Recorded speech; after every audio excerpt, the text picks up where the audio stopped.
الحمد لله نحمده ونستعينه ونستغفره ونؤمن به ونتوكل عليه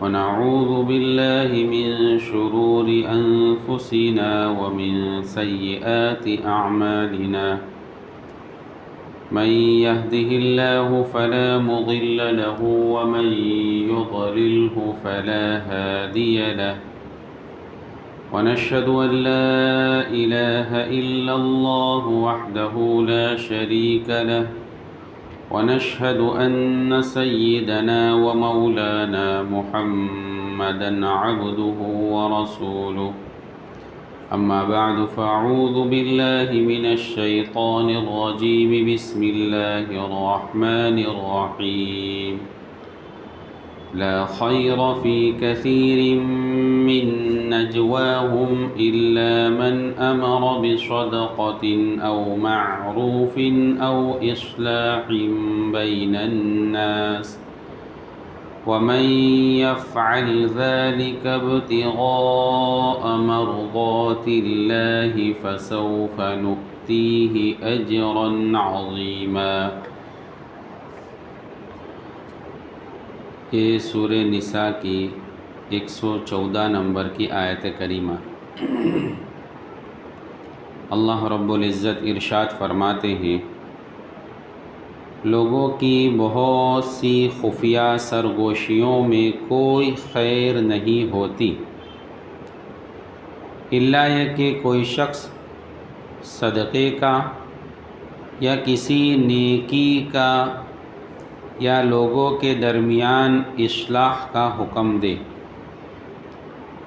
اور جو شخص اللہ کی خوشنودی حاصل کرنے کے لیے ایسا کرے گا ہم اس کو زبردست ثواب عطا کریں گے۔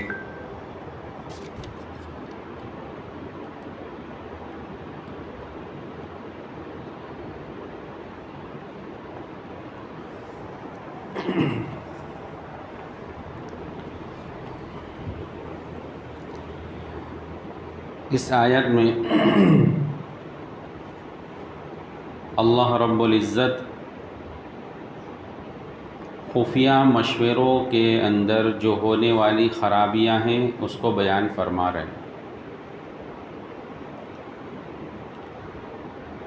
آپس میں جو تنہائی میں اکیلے پن میں عام طور سے جو مشورے ہوتے ہیں، جو باتیں ہوتی ہے اس میں کوئی خیر نہیں ہوتی۔ جو آپس میں خفیہ اور تنہائی میں جو میٹنگیں ہوتی ہے اس میں خیر اس وقت تک نہیں ہو سکتی جب تک کہ اس میں کوئی بھلائی کے کام کے متعلق مشورہ نہ ہو۔ جیسے اللہ رب العزت نے یہاں 3 چیزیں بیان فرمائی۔ پہلی چیز یا تو صدقے کے متعلق مشورہ ہو کہ کوئی آدمی کسی دوسرے سے خفیہ طور پر خاموشی سے مشورہ کرے کہ مجھے صدقہ کرنا ہے، اپنے مال کو اللہ کے راستے میں لگانا ہے تو کہاں لگاؤں؟ کوئی لگانے کی جگہ اگر تیرے ذہن میں ہو، تیرے پاس ہو تو تم مجھے بتا۔ اس طرح کا مشورہ اگر ہو تو اس میں خیر ہے۔ بعض مرتبہ آدمی ہوتے ہیں کہ جن کو اللہ کے راستے میں مال خرچ کرنا ہوتا ہے، اور ابھی بھی بہت سارے لوگ اس طرح کے ہوتے ہیں، لیکن کہاں خرچ کرے وہ جگہ ان کے ذہن میں نہیں آتی۔ کہاں خرچ کیا جائے، کہاں خرچ کریں گے تو ہمارا مال صحیح طریقے سے لگے گا، اس کے متعلق لوگ شک و شبہ میں رہتے ہیں۔ تو اگر کوئی آدمی کسی سے خاموشی سے صدقے کے متعلق مشورہ کرتا ہے کہ صدقہ کرنا ہے، مال کو اللہ کے راستے میں لگانا ہے، تو اس کو کہاں لگاؤں؟ خاموشی کے ساتھ لگانا ہے اس وجہ سے وہ سرگوشی کرتا ہے، خفیہ مشورہ کرتا ہے، تو اللہ فرماتے ہیں کہ اس میں خیر ہے۔ دوسری چیز فرمائی او معروف، یا کوئی نیکی کا حکم دے رہا، اس کے متعلق نیکی کے کام کے متعلق کوئی مشورہ ہو رہا ہو خاموشی سے، نیکی کا حکم دینا، نیکی کے متعلق مشورہ دینا، کوئی ضرورت مند ہے اس کی ضرورت کو پورا کرنے کے متعلق، یہ بھی ایک نیکی کا حکم ہے۔ حاجت مند ہے، اس کی حاجت پوری کرنے کے لیے مشورہ ہو، یا اس طرح کا کوئی مشورہ ہو، تو وہ بھی اگر خفیہ طور پر ہو رہا ہے تو اس میں خیر ہے۔ تیسری چیز اللہ نے فرمائی او اصلاح بین الناس، لوگوں کے درمیان میں اصلاح کرنے کی غرض سے خفیہ مشورہ کرنا۔ دو شخصوں کے درمیان، دو کمیٹی کے درمیان جھگڑا ہو گیا، لڑائی ہو گئی ہے، تو اب ان کے اندر آپس میں کس طرح صلح ہو جاوے، کس طرح جھگڑا ختم ہو جاوے، اس کے متعلق اگر کوئی خاموشی والا خفیہ طریقے سے مشورہ کرتا ہے تو اللہ فرماتے ہیں کہ اس میں خیر ہے۔ معروف کہا جاتا ہے ہر اس کام کو جو نیکی کا حکم کرنے والا ہو، شریعت میں جس کام کو اچھا سمجھا گیا ہو، شریعت میں جس کام کو نیکی بتلایا گیا ہو، اس کام کو معروف کہا جاتا ہے۔ اسی طرح دوسری چیز جو بیان فرمائی کہ نیکی کا حکم امر بالمعروف، تو ہر اس کام کو کہا جاتا ہے جو نیکی کا حکم دے۔ اور تیسری چیز لوگوں کے درمیان اصلاح، تو وہ لوگوں کے درمیان اصلاح کے اندر معروف بھی آ گیا، امر بالمعروف بھی آ گیا، لیکن اللہ رب العزت نے اس کے اندر اس کا نفع متعدی ہے، دوسروں کو بھی پہنچنے والا ہے۔ اور ان تینوں چیزوں کے اندر جو مقصد عام طور سے ہوتے ہیں وہ ہے جلب منفعت اور دفع مضرت، یعنی نفع کا حاصل کرنا، دوسری چیز نقصان سے بچنا۔ نفع کا حاصل کرنا، صدقہ کرے گا تو اس سے اس کو نفع ہوگا، اللہ رب العزت بڑھوتری کریں گے۔ اگر نیکی کا حکم کرے گا وہ بھی اس سے بھی نفع ہوگا، اور لوگوں کے درمیان اصلاح کرائے گا تو اس سے جلب منفعت کے بعد دفع مضرت، نقصان سے بچا جائے گا۔ خود حدیث میں آتا ہے اللہ کے رسول صلی اللہ علیہ وسلم نے صحابہ سے سوال کیا کہ میں تمہیں نماز، روزے، صدقے سے افضل چیز بتلاؤں؟ صحابہ کرام کا مزاج یہی تھا کہ جہاں کوئی نیکی والا عمل سننے کا موقع آتا تو وہ فوراً گویا تڑپ اٹھتے اور فوراً سوال کرتے کہ ضرور بتلائے، یعنی وہ تو اسی انتظار میں رہتے کہ کب نیکی کا کرنے کا موقع انہیں میسر ہو جائے۔ تو جب سوال کیا صحابہ سے تو صحابہ نے جواب دیا کہ ضرور ارشاد فرمائے۔ تو اللہ کے رسول صلی اللہ علیہ وسلم نے فرمایا کہ لوگوں کے درمیان میں اصلاح کرانا، اصلاح بین الناس، یہ ایسا کام ہے جو صدقہ، جو روزے اور اسی طرح دوسری نیکی کے کام، اس سے بھی افضل اس کو بتلایا۔ اسی طرح دوسری حدیث میں اللہ کے رسول صلی اللہ علیہ وسلم نے فرمایا کہ نیکیوں کو مونڈنے والی چیز یعنی نیکیوں کو ختم کرنے والی چیز کیا ہے، میں اس کو بتلاؤں؟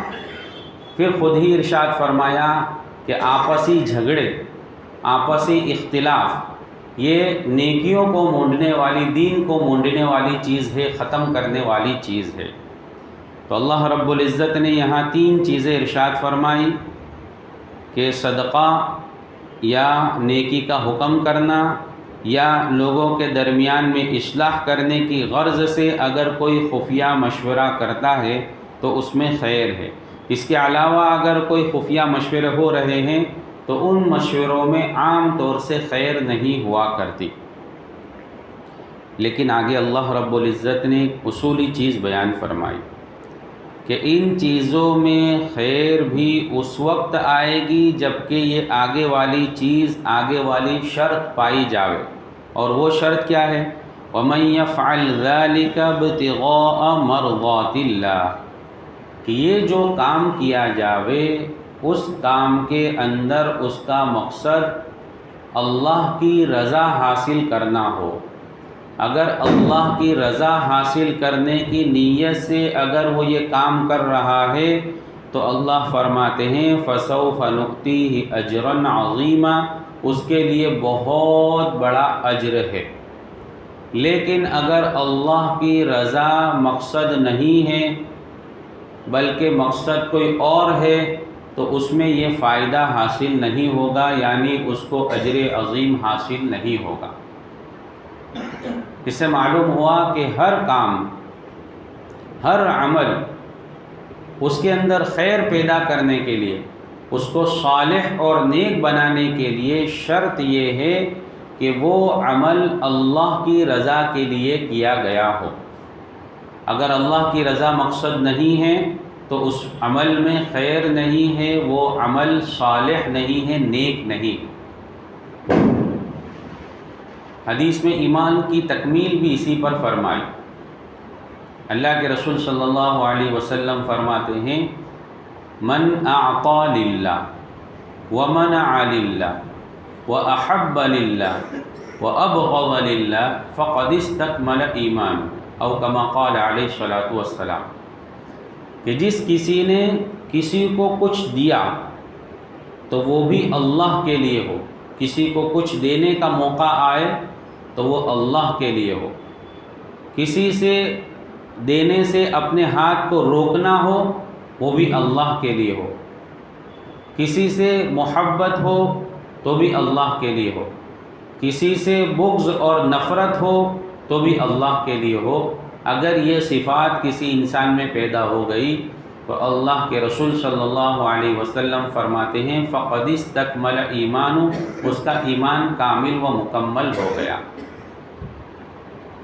تو پہلی چیز فرمائی من اعطى للہ، کسی کو کچھ دے، اب صدقہ دے، خیرات دے، کوئی چیز دے، ہدیہ دے، ان تمام چیزوں کے اندر اس کا مقصد اللہ کو راضی کرنا ہو، اللہ کے لیے ہو۔ من اعطى للہ،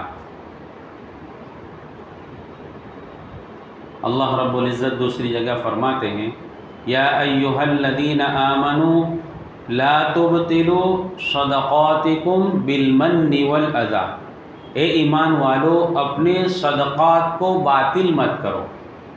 اب اللہ ایمان والوں سے کہہ رہے ہیں اور فرما رہے ہیں کہ اپنے صدقے کو باطل مت کرو، اپنے صدقے کو خراب مت کرو۔ تو اپنا صدقہ کس چیز سے خراب ہوتا ہے؟ اللہ رب العزت آگے فرماتے ہیں بالمن والاذی، احسان کو جتلانے سے اور تکلیف دینے سے۔ جس کو صدقہ دیا ہے اس کو احسان جتلایا کہ میں نے تیرے کو دیا تھا نا، تیرے کو میں دیتا رہتا ہوں، اب تو صدقہ دیتا ہے، اللہ کے لیے دیتا ہے، تو احسان جتلانے کی ضرورت نہیں ہے۔ احسان جتلا کر اور تکلیف دے کر، اس کو کوئی پریشان کیا، تکلیف دی، تو اب وہ چونکہ احسان کے تحت دبا ہوا ہے، اس وجہ سے وہ کچھ نہیں بولتا۔ لیکن اللہ فرماتے ہیں کہ اپنے صدقے کو باطل مت کرو، اس کے اوپر احسان جتلا کر اور اس کو تکلیف دے کر۔ تو کسی کو کچھ بھی دے تو وہ اللہ کے لیے دے، پہلی صفت من اعطى للہ۔ دوسری صفت بیان فرمائی ومنع للہ، کسی کو دینے سے اپنے ہاتھ کو روک دیوے، وہ بھی اللہ کے لیے ہو۔ سب لوگ خرچ کر رہے تھے، فضول خرچی کے اندر، گناہوں کے کاموں کے اندر خرچ کر رہے تھے، اس کو بھی لوگوں نے تشکیل کی کہ دیکھ سب دے رہے ہیں تو بھی دے، اگر تو نہیں دے گا تو لوگ کیا کہیں گے کہ اتنا بڑا سیٹ آدمی دیتا نہیں ہے۔ تو اب آدمی جو ہے جانتا ہے کہ یہ جو دے رہے ہیں وہ غلط طریقہ ہے، غلط راستے پر خرچ ہونے والا ہے مال، تب بھی لوگ جو ہے ناک کے لیے دیتے ہیں یا لوگوں کو دکھلانے کے لیے دیتے ہیں کہ لوگوں کو معلوم ہو کہ فلاں سیٹھ نے بھی اس کام میں اتنے دیے۔ لیکن ایک سیٹھ نے، ایک مالدار نے اپنے ہاتھ کو اس جگہ مال خرچ کرنے سے روک لیا کہ لوگ کہنے دے، لوگ جو بھی کہے، لیکن یہ گناہ کا کام ہے، یہ غلط کام ہے، اس جگہ میں مال خرچ نہیں کروں گا اگرچہ لوگ کچھ بھی کہے۔ تو کسی جگہ مال کو خرچ کرنے سے اپنے ہاتھ کو اس نے روک لیا، تو یہ روکنا بھی اللہ کے لیے ہو۔ وَمَنَعَ لِلَّهِ، منع کیا کسی کو دینے سے، وہ بھی اللہ کے لیے ہو۔ وَأَحَبَّ لِلَّهِ، اور کسی سے محبت ہو تو بھی اللہ کے لیے ہو۔ عام طور سے دنیا میں ایک دوسرے کی محبت جو ہے وہ کسی غرض کی وجہ سے ہوتی ہے۔ کسی سے کوئی کام نکلتا ہو تو آدمی اس سے محبت رکھتا ہے کہ میرا کام نکلتا ہے، لیکن اللہ کے رسول صلی اللہ علیہ وسلم فرماتے ہیں کہ محبت اللہ کے لیے ہونی چاہیے۔ عام طور سے اللہ والوں سے، علماء سے لوگوں کی جو محبت ہوتی ہے وہ اللہ کے لیے ہوتی ہے، چونکہ ان سے تو کیا غرض۔ لیکن اب عام طور سے اس طرح بھی دیکھا جاتا ہے کہ بڑے بڑے علماء سے لوگوں کا جو تعلق ہوتا ہے تو وہ تعلق کو لوگوں کے سامنے ظاہر کرتے کہ میرا تو فلانا مولانا کے ساتھ تعلق، فلاں بزرگ کے ساتھ تو میرا ایک دم گھر جیسا۔ تو اب یہ کہنے کی ضرورت کیا پڑی؟ تو یہ جو محبت تھی اللہ کے لیے وہ بھی اس کے اندر اخلاص میں کمی آ گئی اور لوگوں کو بتلانے کی غرض اس میں داخل ہو گئی۔ تو اللہ کے رسول صلی اللہ علیہ وسلم نے تیسری علامت بیان فرمائی کہ کسی سے محبت ہو تو بھی اللہ کے لیے ہو، اور کسی سے بغض ہو، نفرت ہو، دشمنی ہو تو بھی اللہ کے لیے ہو۔ آج ہم دنیا کے اندر ماحول دیکھتے ہیں کہ ایک باپ کی اپنے بیٹے سے لڑائی ہو رہی ہے، ایک بھائی کی دوسرے بھائی سے لڑائی ہو رہی ہے، تو اس لڑائی اور بغض کی جو وجہ اور ریزن ہم دیکھیں تو وہ دنیاوی چیز اس کو نظر آئے گی کہ دنیا کی وجہ سے، دنیا کی چیز کے لیے وہ لڑ رہے ہیں، مال کے لیے، جائیداد کے لیے، کسی پراپرٹی کے لیے لڑ رہے ہیں۔ لیکن کبھی ایسا نہیں سنا ہوگا کہ ایک باپ اپنے بیٹے سے اس وجہ سے ناراض ہو کر بات نہیں کرتا کہ آج بیٹے نے نماز نہیں پڑھی، اس وجہ سے بات بند کر دی ایک باپ نے اپنے بیٹے سے، ایسا کبھی نہیں سنا ہوگا۔ حالانکہ ہونا یہ چاہیے کہ دین کے معاملے میں جو ہے اس طرح کا معاملہ ہونا چاہیے۔ اس کی مثال سمجھتے ہیں۔ حضرت عبداللہ ابن مغفل رضی اللہ تعالیٰ عنہ صحابی ہے، ایک جگہ سے گزر رہے ہیں، ان کا بھتیجا بیٹھ کر راستے میں بیٹھ کر کنکریاں اٹھا کر ایسے مار رہا ہے ہوا میں، کنکری اٹھاتا ہے ہوا میں مارتا ہے۔ جب حضرت عبداللہ ابن مغفل کا گزر ہوا تو آپ نے بھتیجے کو منع فرمایا کہ بیٹا اس طرح کنکری کو ہوا میں مت پھینک، اللہ کے رسول صلی اللہ علیہ وسلم نے اس طرح کنکری مارنے سے منع فرمایا۔ جب وہ حضرت عبداللہ گزر گئے، بھتیجا ٹھہر گیا، جب واپس کام ختم کر کے واپس ہوئے تو دیکھا کہ بھتیجا اسی طرح کنکری اٹھا کر ہوا میں مار رہا ہے۔ تو حضرت عبداللہ ابن مغفل رضی اللہ تعالیٰ عنہ نے فرمایا کہ میں تجھے اللہ کے رسول صلی اللہ علیہ وسلم کا فرمان سناتا ہوں اور پھر بھی تو عمل نہیں کرتا، میں تجھ سے بات نہیں کروں گا۔ تو بھتیجے کے ساتھ بات بند کر دی، صرف اس بنیاد پر کہ اللہ کے رسول صلی اللہ علیہ وسلم کا فرمان سنایا، پھر بھی اس نے اس بات کو نہیں مانا، تو اس وجہ سے بات بند کر دی۔ تو کسی سے بغض اور نفرت ہو وہ بھی اللہ کے لیے ہو۔ حضرت علی رضی اللہ تعالیٰ عنہ کا واقعہ مشہور ہے، جنگ کا موقع ہے، حضرت علی دشمن کے سینے پر چڑھ گئے ہیں اور یہودی کے سینے پر چڑھے ہوئے تھے، اور اس دشمن نے، یہودی نے حضرت علی کے منہ پر تھوک دیا۔ چونکہ یہودی نے دیکھا کہ اب میں قتل ہونے والا ہوں تو اب کیا کرنا چاہیے، تو آخر میں اس نے تھوک دیا۔ حضرت علی رضی اللہ تعالیٰ عنہ نے فوراً اس کو چھوڑ دیا اور ہٹ گئے۔ یہودی کو بڑا تعجب ہوا کہ یہ کیا، آدمی کو تو عام طور سے ایسے وقت اور زیادہ غصہ آنا چاہیے کہ میں اس کو مار رہا ہوں اور اس کے سینے پر چڑھا ہوا ہوں، اور اس وقت یہ تھوک رہا ہے تو اور زیادہ مارا، لیکن حضرت علی نے چھوڑ دیا۔ جب اس نے پوچھا کہ اس کی کیا وجہ ہے تو حضرت علی نے فرمایا کہ میں تجھ سے جو اب تک لڑ رہا تھا وہ اللہ کے لیے لڑ رہا تھا، میرا کوئی پرسنل تجھ سے جھگڑا نہیں تھا، کوئی دشمنی نہیں تھی، لیکن جب تو نے میرے منہ پر تھوکا تو اس وقت ہو سکتا ہے کہ میرے ذہن میں یہ بات آ جاوے کہ یہ میرے منہ پر تھوکا ہے، اس وجہ سے میں ماروں تو یہ میری ذات کے لیے مارنا ہو گیا، اس لیے میں نے تیرے کو چھوڑ دیا۔ تو بغض ہو وہ بھی اللہ کے لیے ہو۔ تو اللہ کے رسول صلی اللہ علیہ وسلم فرماتے ہیں فَقَدِ اسْتَكْمَلَ ایمانُ، اس کا ایمان کامل و مکمل ہو گیا۔ تو یہاں بھی اللہ رب العزت نے جو چیزیں ارشاد فرمائی، آگے وہی فرمایا کہ یہ جو کام ہیں خفیہ مشورے، جس میں صدقے کا یا نیکی کا حکم یا اصلاح بین الناس والا جو عمل ہونا چاہیے وہ اللہ کی رضا کے لیے ہونا چاہیے، تب جا کر جو ہے اس پر اجر عظیم اللہ رب العزت کی طرف سے ملے گا۔ آگے اللہ رب العزت فرماتے ہیں وَمَن يُشَاقِقِ الرَّسُولَ مِن بَعْدِ مَا تَبَيَّنَ لَهُ الْهُدَى وَيَتَّبِعْ غَيْرَ سَبِيلِ الْمُؤْمِنِينَ نُوَلِّهِ مَا تَوَلَّى وَنُصْلِهِ جَهَنَّمَ وَسَاءَتْ مَصِيرًا۔ اور جو شخص اپنے سامنے ہدایت واضح ہونے کے بعد بھی رسول کی مخالفت کرے یا مومنوں کے راستے کے سوا کسی اور راستے کی پیروی کرے، اس کو ہم اسی راہ کے حوالے کر دیں گے جو اس نے خود اپنائی ہے، اور اسے دوزخ میں جھونکیں گے، اور وہ بہت برا ٹھکانہ ہے۔ اس آیت میں اللہ رب العزت نے دو بڑے گناہوں کا ذکر فرمایا، اور وہ یہ کہ پہلا گناہ رسول کی مخالفت، اور دوسرا گناہ اجماع امت مسلمہ جس بات پر مجتمع ہو گئے، اجتماع ہو گیا، جس بات پر متفق ہو گئے، اس بات کی مخالفت کرنا، رسول کی مخالفت کرنا اور اجماع امت کی مخالفت کرنا۔ امام شافعی رحمۃ اللہ علیہ سے کسی نے پوچھا کہ اجماع امت جو فقہا کے نزدیک ایک دلیل ہے کہ اگر کوئی مسئلہ پیش آوے تو فقہا پہلے اس کو قرآن میں تلاش کرتے ہیں، قرآن کے بعد اس کو حدیث میں تلاش کرتے ہیں، اس کے بعد ایک دلیل ہے اجماع امت، یعنی امت کا اجماع۔ علماء کرام اور فقہا نے قرآن اور حدیث کی روشنی میں ایک اجماع قائم کیا، ایک بات پر متفق ہو گئے۔ تو امام شافعی سے پوچھا کہ اجماع امت جو دلیل کے طور پر استعمال ہوتا ہے، اس کی دلیل قرآن میں کہاں ہے؟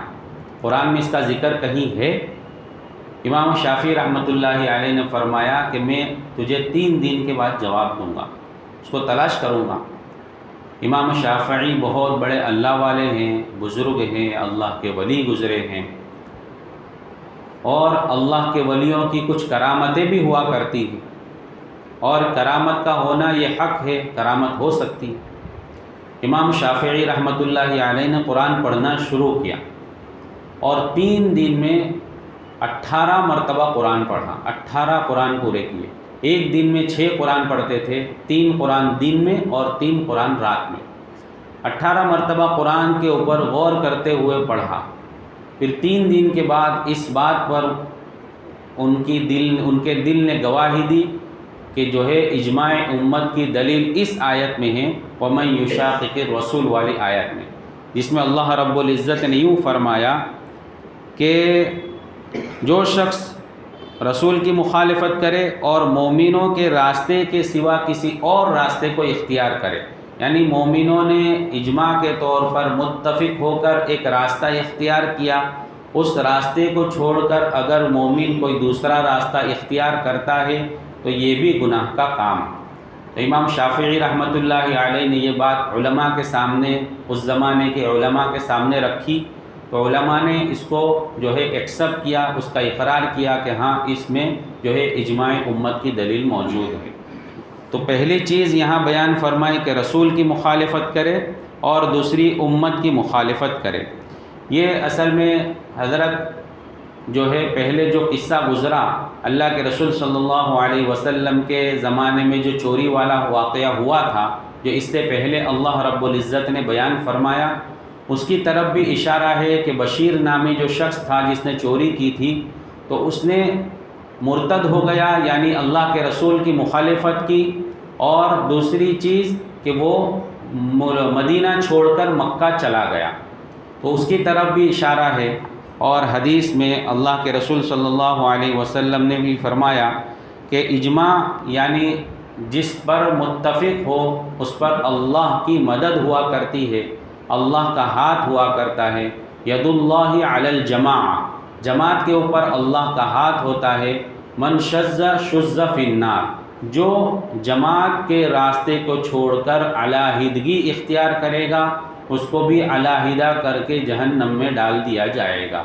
تو اللہ رب العزت نے ان دونوں گناہوں کے متعلق فرمایا، پھر فرمایا کہ ان کے لیے دوزخ ہے جو بہت خطرناک چیز ہے اور بہت برا ٹھکانہ ہے۔ اللہ رب العزت ہماری حفاظت فرما۔ بسم اللہ الرحمن الرحیم، سبحانک اللہم وبحمدک وتبارک اسمک وتعالی جدک ولا الہ غیرک، اللہم صلی علی سیدنا مولانا محمد وعلی آل سیدنا مولانا محمد وبارک وسلم۔ یا ارحم الراحمین، یا اکرم الاکرمین، یا اللہ ہم تمام کے گناہوں کو معاف فرما، تمام کی خطاؤں سے درگزر فرما۔ یا اللہ اپنی اطاعت والی زندگی نصیب فرما، نافرمانی والی زندگی سے حفاظت فرما، ہر کام میں اخلاص عطا فرما، ہر عمل کو تیرے لیے کرنے کی توفیق عطا فرما۔ یا اللہ تیری رضا کے لیے کرنے کی توفیق عطا فرما۔ یا اللہ اپنے فضل سے ہمیں اس کی ہمت عطا فرما۔ یا اللہ اپنے فضل سے شیطان کے شر سے حفاظت فرما، نفس کے مکر و فریب سے حفاظت فرما، اخلاص للہیت عطا فرما، اپنے فضل سے عطا فرما، اپنے فضل سے عطا فرما۔ یا اللہ امت مسلمہ کے حال پر رحم فرما، پوری امت کی حفاظت فرما، مسجد حرام کی حفاظت فرما، مسجد نبوی کی حفاظت فرما، مسجد اقصیٰ کی حفاظت فرما، اپنے فضل سے حفاظت فرما۔ یا اللہ اس کی کوششیں کرنے والوں کی حفاظت فرما، مدد فرما، نصرت فرما، عافیت کا معاملہ فرما۔ یا اللہ خیر کے فیصلے فرما، یا اللہ خیر کے فیصلے فرما۔ یا اللہ پوری امت کو متفق ہونے کی توفیق عطا فرما، اتفاق اتحاد نصیب فرما۔ یا اللہ اپنے فضل سے نصیب فرما۔ یا اللہ ہمارے بیماروں کو شفا عطا فرما، مقروضوں کی قرضوں کی ادائیگی کی شکل صورتیں پیدا فرما، حاجت مندوں کی حاجت پوری فرما۔ یا اللہ جو جس لائن سے پریشان ہے ہر ایک کی پریشانی کو اپنے فضل سے دور فرما۔ آقا صلی اللہ علیہ وسلم کے صدقے اور طفیل میں ہماری دعاؤں کو قبول فرما۔ یا رب صلی وسلم دائما ابدا علی حبیبک خیر الخلق کلہم، سبحان ربک رب العزت عما یصفون، سلام علی المرسلین والحمد للہ رب العالمین۔